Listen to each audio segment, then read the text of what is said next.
नमस्कार। आज हम भगवान जगन्नाथ की रथ यात्रा के बारे में पौराणिक कथाओं को सुनेंगे। वैसे तो हमें अनेक कथाएं सुनने को मिलती है, दंत कथाएं भी हमें बूढ़े बुजुर्गों से सुनने को मिलती है, लेकिन पौराणिक कौन सी है ये हमें जानकारी नहीं है। आज हम इस वीडियो में पौराणिक 2 से 4 कथाएं हैं उनको सुनेंगे।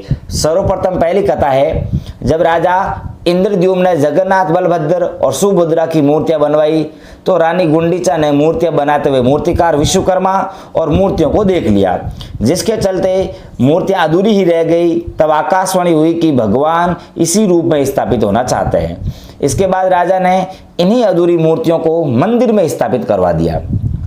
उस वक्त भी आकाशवाणी हुई कि भगवान जगन्नाथ साल में एक बार अपनी जन्मभूमि मथुरा जरूर आएंगे। स्कंद पुराण के उत्कल खंड के अनुसार राजा इंद्रद्युम्न ने आषाढ़ शुक्ल द्वितीया के दिन प्रभु को कि उनकी जन्मभूमि जाने की व्यवस्था की। तभी से यह परंपरा रथ यात्रा के रूप में चली आ रही है। भगवान जगन्नाथ की संबंध में दूसरी पौराणिक कथा है इस प्रकार, जिसके अनुसार सुभद्रा के द्वारिका दर्शन की इच्छा पूरी करने के लिए श्री कृष्ण और बलराम ने अलग अलग रथों में बैठकर यात्रा की थी। सुभद्रा की नगर यात्रा की स्मृति में ही यह रथ यात्रा पुरी में हर साल होती है। इस रथ यात्रा के बारे में स्कंद पुराण, नारद पुराण, पद्म पुराण और ब्रह्म पुराण में भी बताया गया है। तीसरी कथा इस प्रकार से है। एक बार राधा रानी कुरुक्षेत्र में श्री कृष्ण से मिलने पहुंची और वहां उन्होंने श्री कृष्ण से वृंदावन आने का निवेदन किया।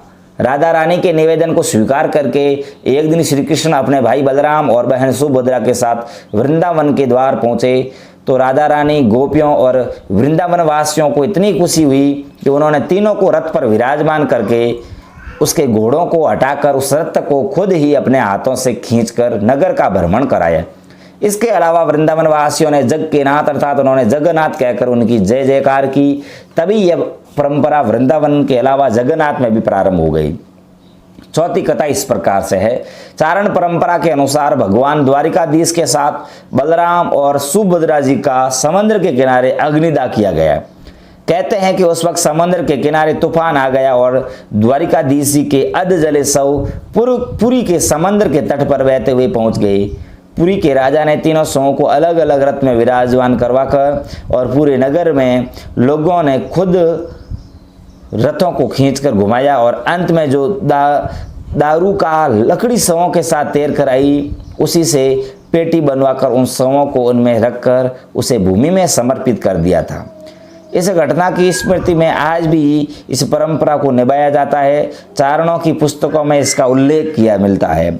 इस प्रकार भगवान जगन्नाथ की पौराणिक कथाओं को हमने सुना और आप सबसे निवेदन है हमारे चैनल को सब्सक्राइब जरूर करें ताकि इस प्रकार की कथा कहानियों और प्रेरणादायक कहानियों और इतिहास और की पौराणिक कहानियों को हमें सुनने को मिले।